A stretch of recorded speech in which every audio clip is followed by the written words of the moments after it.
तो hey everyone, बहुत best चीज़ लेके आई हूँ मैं आप सबके लिए।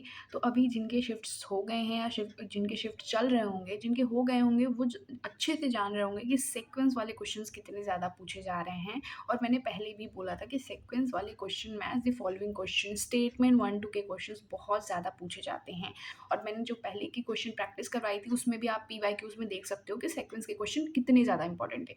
तो मैंने पूरी एनसीईआरटी, बहुत मेहनत लगी है, मैंने एनसीईआरटी की हर एक टॉपिक्स को बहुत अच्छी तरीके से क्लियरली मेंशन किया है, जहाँ से सीक्वेंस आने के चांसेस बहुत ज़्यादा हैं। मतलब कि वहाँ से सीक्वेंस के क्वेश्चंस आ चुके हैं ऑलरेडी शिफ्ट्स में, और अभी जो नेक्स्ट शिफ्ट्स आने वाली हैं, अगर आपके पास टाइम है तो आप ये करके जाना। और किसी के पास अगर मतलब कि टाइम नहीं बचा या फिर ज़्यादा नहीं पढ़ भी पाए हो, तो स्पेशली यार ये टॉपिक्स तो करके ही जाना यार, या इसके सीक्वेंस पढ़ के जाना। तो इससे क्या चीज़ें होंगी, या इससे दो चीज़ें हो जाएंगी। तुम्हारी एक तो सीक्वेंस भी कंप्लीट हो जाएगा, सीक्वेंस वाली क्वेश्चंस तुम कर पाओगे इन टॉपिक्स को पढ़ के। और दूसरा चीज़ तुम ये कर सकोगे कि अगर इनसे 1-2 के क्वेश्चंस आते हैं या फिर एक वन लाइनर क्वेश्चंस भी पूछे जाते हैं, तुम ईज़िली कर पाओगे। तो इन टॉपिक्स को छोड़ के जाना, इन टॉपिक्स के सीक्वेंस को छोड़ के जाना बहुत ज़्यादा रिस्की हो जाएगा। तुम्हारे मार्क्स बहुत कम आ जाएँगे अगर तुम ये करके नहीं जाते हो। तो सिंपल क्या करना है, मैंने तुमको पूरी एनसीईआरटी हर चैप्टर की, लाइक लिटरली हर चैप्टर से जहाँ से भी आ रहे हैं सीक्वेंस वाले क्वेश्चन, ये देख रहे हो, सारी चीज़ें मैंने यहाँ पे मेंशन कर दी हैं। तुमको अगर पीडीएफ चाहिए तो तुम जाकर के मेरे टेलीग्राम पे ज्वाइन हो सकते हो, नॉलेज हब की टेलीग्राम पे। वहाँ पे तुम्हें सारी पीडीएफ मिल जाएंगी। फिर कोई भी डाउट है तो तुम कमेंट सेक्शन में लिख सकते हो। यहाँ पे मैं तुम्हें बता देती हूँ कि कहाँ-कहाँ से सीक्वेंस वाले क्वेश्चंस आ रहे हैं। देखो, पोलन डेवलपमेंट, माइक्रोस्पोरोजेनेसिस। तो सबसे पहले चैप्टर 1 जब sexual reproduction in flowering plant खोलते हो, एनसीईआरटी खोलते हो, तो उसमें 2 बहुत इंपॉर्टेंट, मोस्ट इंपॉर्टेंट टॉपिक्स हैं जहाँ से सीक्वेंस आते हैं। वो है माइक्रोस्पोरोजेनेसिस और दूसरा है मेगास्पोरोजेनेसिस। तो माइक्रोस्पोरोजेनेसिस में तुम्हारा पॉलन ग्रेन का फॉर्मेशन तक भी पूछ सकता है, ठीक है? कि मियोसिस हुआ, फिर पॉलन मदर सेल्स, फिर कैसे-कैसे करके तुम्हारी बनी, ये सारी जो सीक्वेंस है ना, ये पढ़ के जाना। और मेगास्पोरोजेनेसिस भी पढ़ के जाना। माइक्रोस्पोरोजेनेसिस देखो पहले शिफ्ट में आ चुका है, लेकिन मेगास्पोरोजेनेसिस के भी चांसेस हैं कि वो नेक्स्ट शिफ्ट में पूछे जाएँ।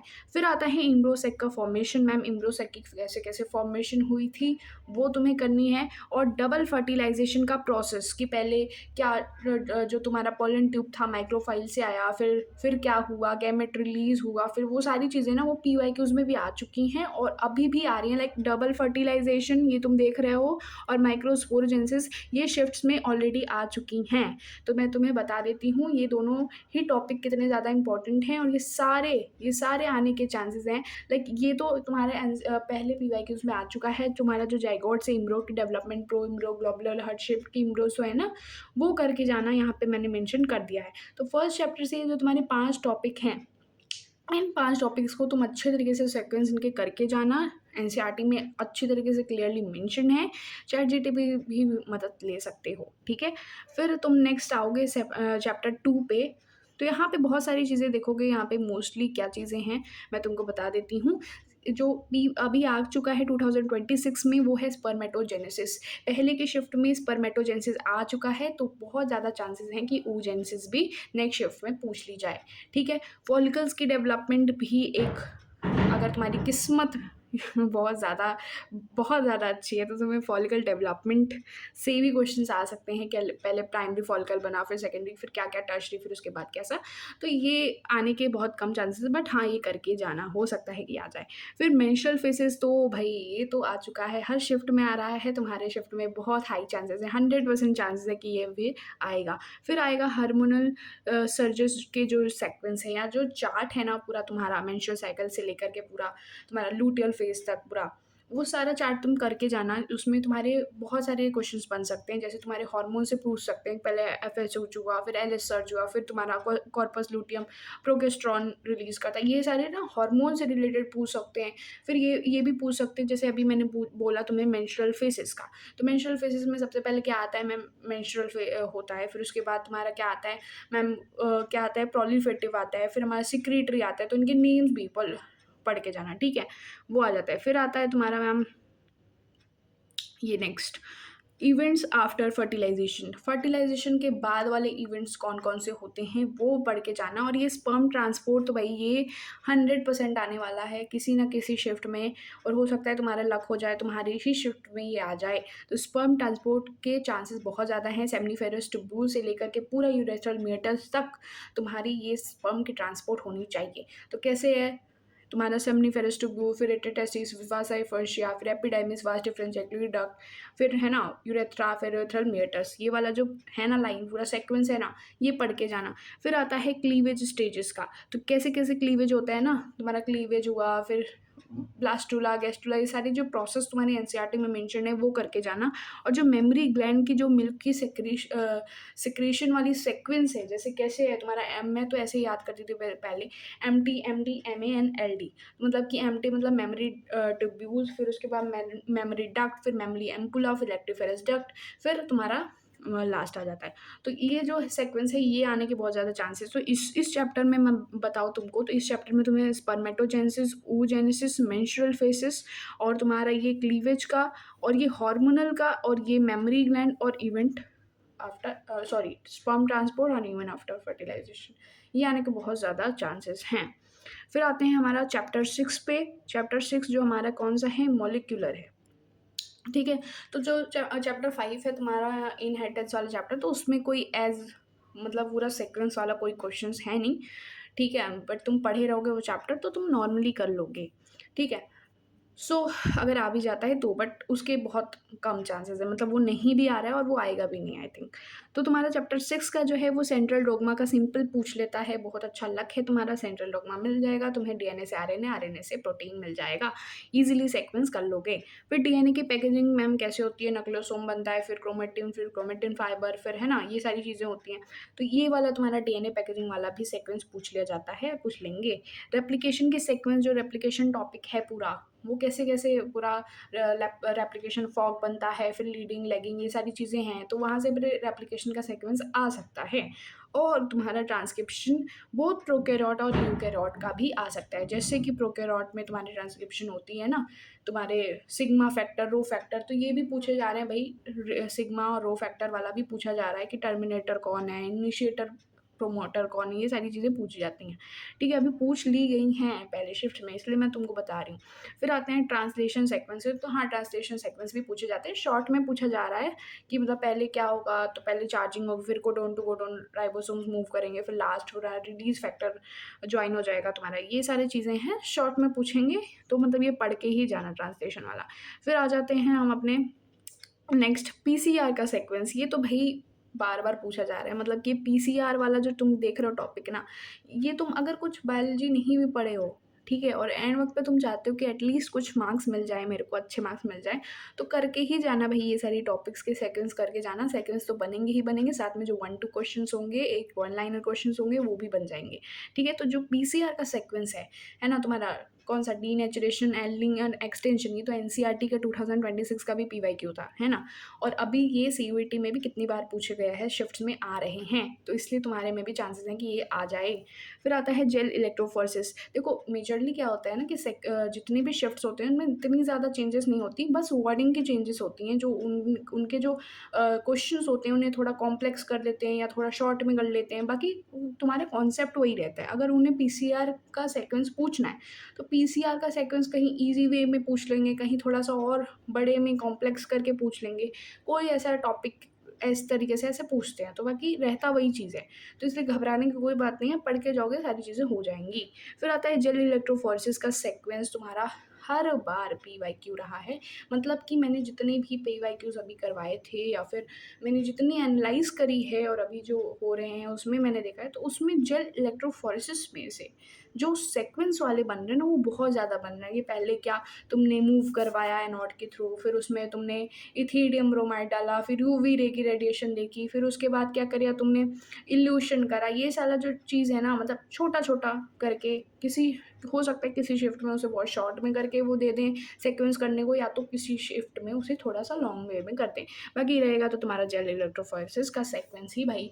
और तुम पढ़ के जा रहे हो जेल इलेक्ट्रोफोरेसिस, मैंने तुम्हें पहले ही बता दिया, तो तुम्हारे लिए बहुत ईजी हो जाएगा। ट्रांसफॉर्मेशन ग्रिफिथ का सीक्वेंस मैम क्या ये शिफ्ट में आ चुका है? बिल्कुल आ चुका है। तो ये भी आ जाएगा तुम्हारा माइस एसिड ट्रेन आर ट्रेन वाला सीक्वेंस। फिर आता है हम हार्शेस का सीक्वेंस। ये मैम ये पीवाईक्यू है भाई, ये पीवाईक्यू है, ठीक है? ये 2026 का ही पीवाईक्यू है, ये अभी आ चुका है शिफ्ट में, मैं तुम्हें बता दूँ अच्छे तरीके से, ठीक है? तो हर्षचेज़ का सीक्वेंस भी करके जाना जो है ना, ब्लेंडिंग है, फिर सेंट्रीफ्यूगेशन वाला ये जो पार्ट है ना, करके जाना है भाई।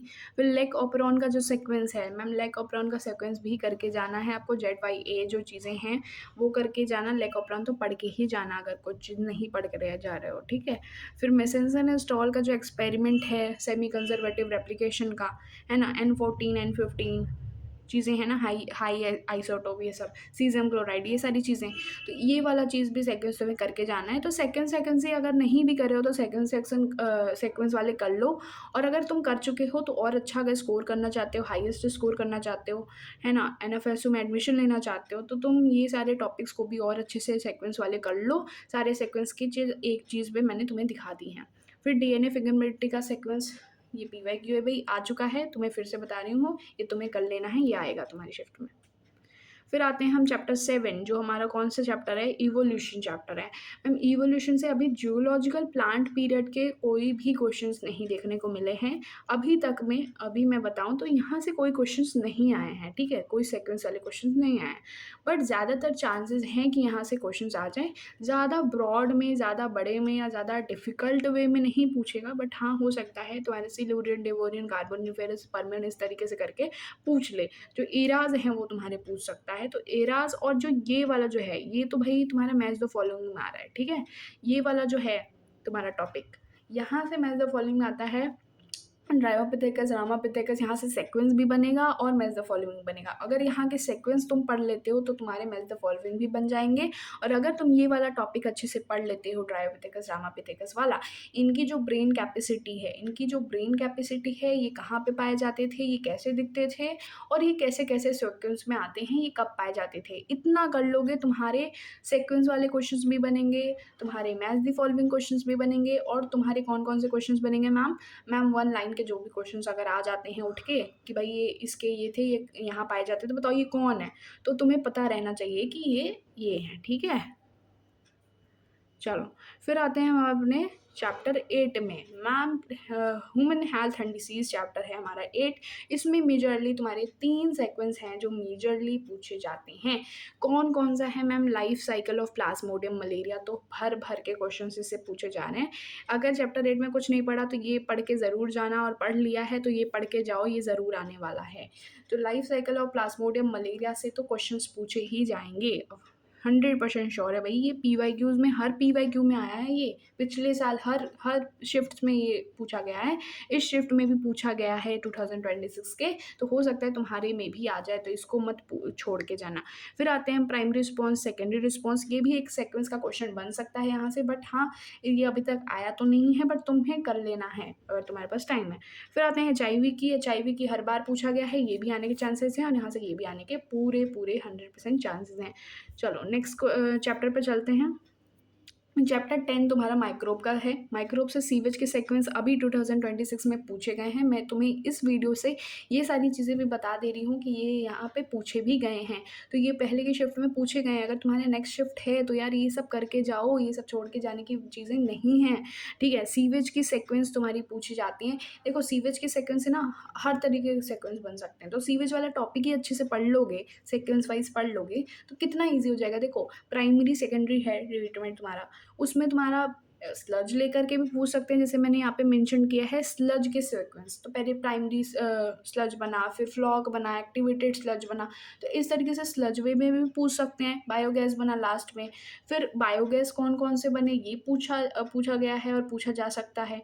फिर मैम कौन सा पूछा जा सकता है मैम? सीवेज के सीक्वेंस, कौन-कौन से टैंक कैसे-कैसे वे में आते हैं, या फिर प्रॉपर अगर तुम्हारा कॉम्प्लेक्स बनाना है क्वेश्चन, अगर तुम्हारा क्वेश्चन बहुत कॉम्प्लेक्स बनाना होगा लास्ट में, है ना, मतलब हो सकता है एनटीए का दिमाग है भाई, बना दिया ही क्वेश्चन कॉम्प्लेक्स में, तो पूरा का पूरा सीवेज का सीक्वेंस तुम्हें लंबा-लंबा लिख के दे देगा, बट होगा तो ईज़ी भाई, तुमने पढ़ा है, सीवेज पढ़ा है, तो तुम क्या पढ़ के नहीं कर सकते हो? कर सकते हो, तो तुम ईज़िली कर लोगे, ठीक है? फिर नेक्स्ट हम चलते हैं हमारे चैप्टर 11 एंड 12 पे जो है हमारा बायोटेक्नोलॉजी एंड बायोटेक्नोलॉजी का एप्लीकेशन।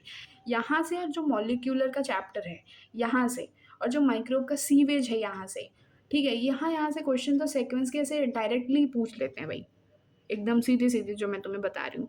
फर्स्ट रिकॉम्बिनेंट सीक्वेंस का डीएनए का यहाँ पे पूछ सकते हैं, जो हर्बर्ट बोयर और है ना, ये किया था सटन, सॉरी बोयर ने किया था। तो ये जो तुम्हारा है यहाँ से पूछ सकते हैं, ठीक है। सैल्मोनेला टाइफिडियम का प्लास्मिड जो यूज़ किया था, इकोलाई में डाला था एंटीबायोटिक रेजिस्टेंस के लिए, तो ये पूछ सकते हैं। फिर जेल इलेक्ट्रोफोरेसिस वहाँ पे भी लिखा था, यहाँ पे भी देखो लिखा है। जेल इलेक्ट्रोफोरेसिस के सेकंड्स बहुत इंपॉर्टेंट है। सिलेक्टर मार्कर, अगर तुम्हारी किस्मत बहुत ही ज़्यादा तरंगी है तो तुम्हारे लिए सिलेक्टर मार्कर का भी सीक्वेंस पूछा जा सकता है, क्योंकि यहाँ से भी क्वेश्चन बन जाते हैं। हीट शॉक का ट्रीटमेंट पहले भी आया है, तुम्हारे में भी पूछा जाएगा, ठीक है। तो ये बिल्कुल छोड़ के नहीं जाना। तो इसमें कौन सा नहीं छोड़ के जाना मैम? जेल इलेक्ट्रोफोरेसिस नहीं छोड़ के जाना है, फर्स्ट रिकॉम्बिनेंट नहीं छोड़ के जाना, और हीट शॉक का ट्रीटमेंट भी नहीं छोड़ के जाना है। अगर मैम हमारे पास टाइम है तो हम ये भी करके जाएंगे, हम रिस्क लेकर नहीं जाएंगे, ठीक है। फिर रिकॉम्बिनेंट डीएनए टेक्नोलॉजी का सीक्वेंस, ये तो भर भर के पूछते हैं, तो ये भी करके जाएंगे, ये भी करके जाएंगे, ये भी और ये भी, और टाइम मिला तो ये भी। पीसीआर का सीक्वेंस अभी पहले बताया है, और हमारा आरएनए इंटरफेरेंस का सीक्वेंस भी करके जाना है। मतलब क्या होता है भाई आरएनए इंटरफेरेंस वाला, क्या सीक्वेंस है तुम्हारा, है ना। एंड हमने इंट्रोड्यूस करवाया, फिर एंटी सेंस, हमारा सेंस और एंटी सेंस बना, आरएनए बना, फिर उसे हमने डबल स्टैंडर्ड आरएनए बनाया, फिर वो साइलेंट कर दिया। ये सारी चीज़ें हैं ना सीक्वेंस की, तो पीवाईक्यू में भी तो आया है ना भाई, तो तुम कर नहीं सकते हो क्या? अभी तो तुम करो, ये पहले भी पूछा गया है, इस शिफ्ट में भी पूछा गया था, 2026 के ही शिफ्ट्स में पूछा गया है सीयूईटी में, तो तुम्हारे में भी तो हाईली चांसेस हैं कि ये आ जाए। तो तुम्हें बिल्कुल मैं बता रही हूँ कि कौन कौन से बहुत ज़्यादा हाईली चांसेस हैं कि तुम अच्छे तरीके से उसमें प्रैक्टिस कर सको। फिर बीटी टॉक्सिन के सीक्वेंस भी पूछे गए हैं और पूछे जाएंगे। तो बीटी टॉक्सिन के जो सीक्वेंस है तुम्हारा कौन कौन सा भाई, कि कैसे ऐसे एंट्री लिया, फिर अल्कलाइन पीएच से उसने, है ना, एक्टिव कर लिया खुद को प्रोटॉक्सिन, फिर तुम्हारा लाइसिस करता है मिडगट को, फिर ख़त्म कर देता है। ये सारी चीज़ें हैं ना, तो बीटा टॉक्सिक क्या पढ़ के नहीं जा सकते क्या भाई? पढ़ के जाओ, ईजी है। इंसुलिन के सीक्वेंस ये पूछी गई हैं मैम 2026 में, ये 2026 में पूछी गई हैं सीयूईटी में, ठीक है। ये छोड़ के मत जाइयो, दिक्कत हो जाएगी ना बहुत बड़ी। इंसुलिन के सीक्वेंस पूछी गई हैं, तो ये करके ही जाना है आपने, है ना। फिर उसके बाद तुम्हारा जीन थेरेपी का सीक्वेंस पूछा गया है मैम। पहले जीन थेरेपी से 1-2 के क्वेश्चन भी आए हैं, लाइन वाले क्वेश्चंस आए हैं, और ये कब का मैं बता रही हूँ, ये तुम्हारे 2026 का ही तो बता रही हूँ, ये अभी की बात है। अभी ही सीयूईटी में पूछे गए हैं शिफ्ट्स में, पहले के शिफ्ट्स में। तो तुम्हारे शिफ्ट में आ नहीं सकते क्या भाई? बहुत हाईली चांसेस है जीन थेरेपी से आ जाएंगी। जीन थेरेपी से भर भर के क्वेश्चन आएंगे, बिल्कुल छोड़ के नहीं जाना, ठीक है। फिर आते हैं चैप्टर 14 पे, जो हमारा कौन सा चैप्टर है, हमारा इकोसिस्टम वाला चैप्टर है, जहाँ डिकम्पोजिशन ट्रॉपिक चेन के लेवल्स हैं। तो यहाँ से 2026 में पूछा गया है। डिकम्पोजिशन से तो भर भर के क्वेश्चन आ रहे हैं भाई, इसको छोड़ के जाओगे इकोसिस्टम में अगर कुछ भी अच्छा तुमने कुछ भी नहीं पढ़ा इकोसिस्टम में, ठीक है मैम कुछ भी नहीं पढ़ा, डिकम्पोजिशन तो पढ़ सकते हो, अभी टाइम है। डिकम्पोजिशन पढ़ के जाना अगर तुम्हारी शिफ्ट में टाइम है। बहुत छोटा सा टॉपिक है, लिटरली इसके सीक्वेंस के क्वेश्चन कितने ज़्यादा पूछे जा रहे हैं। फ्रेगमेंटेशन, लीचिंग, कैटाबॉलिज्म, है ना, ह्यूमिफिकेशन और मिनरलाइजेशन, इनके सीक्वेंस पूछे जा रहे हैं। इनमें क्या क्या चीज़ें होती हैं, मैच द फॉलोइंग में पूछ ली जाती हैं, ठीक है। फिर एक तो वन लाइन के क्वेश्चंस पूछ लेते हैं कि ऐसा ऐसा हुआ तो बताओ ये कौन सा प्रोसेस है, या तो फिर इस तरीके से क्वेश्चन कॉम्प्लेक्स बना सकते हैं कि ये चीज़ें हैं प्रोसेस, बताओ कौन कौन सी चीज़ें इसमें हो रही हैं। जैसे कैटाबॉलिज्म कर दिया तो फंगल बैक्टीरियल के एंजाइम वर्क कर रहे हैं, तो ये ऑप्शंस में देती है। तो इस तरीके से क्वेश्चंस आ जाते हैं, तो डिकम्पोजिशन इस तरीके से रहेगा आपका। फिर ट्रॉपिक चेन के लेवल्स, तुम्हारे जो चार्ट बना रखा है ना भाई तुम्हारी एनसीईआरटी में, तो वहाँ से ट्रॉपिक चेन के लेवल्स आ रहे हैं, भर भर के क्वेश्चंस आ रहे हैं, इनको बिल्कुल छोड़ के मत जाना। इकोसिस्टम में दो बहुत ज़रूरी हैं। फिर तुम्हारा आ जाता है चैप्टर 15, तुम्हारा बायोडाइवर्सिटी एंड कंजर्वेशन वाला चैप्टर। तो उसमें जो इन्वर्टिब्रेट, वर्टिब्रेट और प्लांट के जो सीक्वेंस के तुम्हारे चार्ट बना रखी है वो करते हैं भाई। कहाँ से, ये किस तरीके से क्वेश्चन पूछ लेंगे, इंक्रीजिंग और डिक्रीजिंग ऑर्डर में। बताओ ये इंक्रीज कैसे कर रहे हैं, डिक्रीज कैसे कर रहे हैं। तो तुम्हारा इन्वर्टिब्रेट, वर्टिब्रेट और प्लांट वाला ईजिली हो जाना चाहिए, ठीक है। तो ट्रिक से करना इसको याद, बहुत टीचर्स ट्रिक बना रखे हैं, चाहे टीटीपी की मदद कर लो, ट्रिक ले लो अच्छी तरीके से और इसको कर लो, पूछे जाएँगे भाई, ये पूछेंगे। अमेज़न रेन फ़ॉरेस्ट का जो जितना भी हाईएस्ट बायोडायवर्सिटी है ना, किसमें कितने हैं, इनवर्टिब्रेट ज़्यादा हैं, फिर तुम्हारे बर्ड हैं, फिर फिश हैं, इस तरीके से है ना सारे, तो इनको कर लेना फिर, ठीक है? इनको कर लेना, इन दोनों को तो बिल्कुल छोड़ के नहीं जाना है आपने। तो इस तरीके से मैंने आपको पूरा का पूरा लाइक पूरा बता दिया है, पूरा एनसीईआरटी डिकोड कर दिया है कि यहाँ से सीक्वेंस पूछे जाते हैं और यहाँ से सीक्वेंस पूछे गए हैं। अभी जो एनालाइज़ करके मैंने तुमको हर जगह से बताया है, यहाँ के सीक्वेंस पूछे गए हैं, कहाँ-कहाँ से पूछे गए हैं। अभी तो जस्ट ये देख रहे हो, ये स्पर्मेटोजेनेसिस यहाँ से पूछे गए हैं अभी अपने पहले शिफ्ट में, सीयूईटी में। तो क्या हो नहीं सकता कि oogenesis भी पूछ ली जाए या स्पर्मेटोजेनेसिस पूछी ही जाए? मैंने जस्ट तुम्हें बताया कि कुछ चेंजेस नहीं होती इतनी ज़्यादा एक्स्ट्रा, बस कॉन्सेप्ट वही होता है, पूछने का तरीका डिफरेंस हो जाता है। तो अगर तुम्हें पहले से ही पता है कि मैम स्पर्मेटोजेनेसिस से पूछा गया है, तो ओह! मैं oogenesis करके जाऊँ या स्पर्मेटोजेनेसिस को भी अच्छे से करके जाऊँ, या इस चैप्टर में जो मैं जितने भी मेंस्ट्रुअल, हार्मोनल जितने भी मैम ने बता दी कि कितने-कितने कहाँ से सीक्वेंस आ रहे हैं या यहाँ से बनने के 100% चांसेस हैं, अगर उन्हें करके जाऊँ तो कहाँ से ऐसे हटा सकते हो भाई, कहाँ से मैं बच जाऊँगा क्वेश्चन देखते ही? बिल्कुल नहीं। आपने पूरे ये सारे सीक्वेंस कर लेने हैं, इनसे बहुत सारा फ़ायदा होगा। पहला फ़ायदा मैम सीक्वेंस सारे बनने लगेंगे, सेकंड फ़ायदा मैम वन लाइनर के क्वेश्चंस होने लगेंगे। थर्ड जो हमारा जो तीसरी चीज़ है, वो उससे क्या होगा कि हमारे जो 1-2 के क्वेश्चंस होंगे वो भी बनने लगेंगे, और जितनी भी चीज़ें इससे रिलेटेड आएँगी, हम सारे मैथ जो फॉलोइंग ही क्यों ना हो, हम सब करने लगेंगे। अगर तुम्हारा टारगेट है 230 प्लस स्कोर करने का आउट ऑफ 250 और चाहते हो एनएफएसयू में जाना, तो भाई ये मत छोड़ के जाना, ठीक है? पूरा प्रॉपर करके जाना है, तरीके से करके जाना है। इंस्टाग्राम पे तुम आ जाना, अरे तुम्हारे इंस्टाग्राम कह रही मैं, टेलीग्राम पे आ जाना, वहाँ पे तुम इसकी नोट्स पा सकोगे, ये सारी चीज़ें पीडीएफ पा सकोगे, और कोई भी तुम्हारी प्रॉब्लम है तो तुम कमेंट कर सकते हो, ईज़ी है, मेहनत लगती है, लाइक कर दिया करो। और चलो फिर नेक्स्ट वीडियो में मिलते हैं, नेक्स्ट वीडियो फिर एक क्वेश्चंस प्रैक्टिस के साथ, पीवाईक्यू प्रैक्टिस के साथ। और तुम्हारे कब-कब शिफ्ट हैं, तुम कमेंट में लिखना चाहो तो लिख सकते हो, उससे मैं मुझे और ज़्यादा हेल्प मिलेगी, मैं और ज़्यादा तुम्हारे लिए हेल्प कर सकूँगी, ठीक है? तब तक के लिए ठीक है, मेहनत करो और मेहनत और ज़्यादा अच्छे से करो, ठीक है?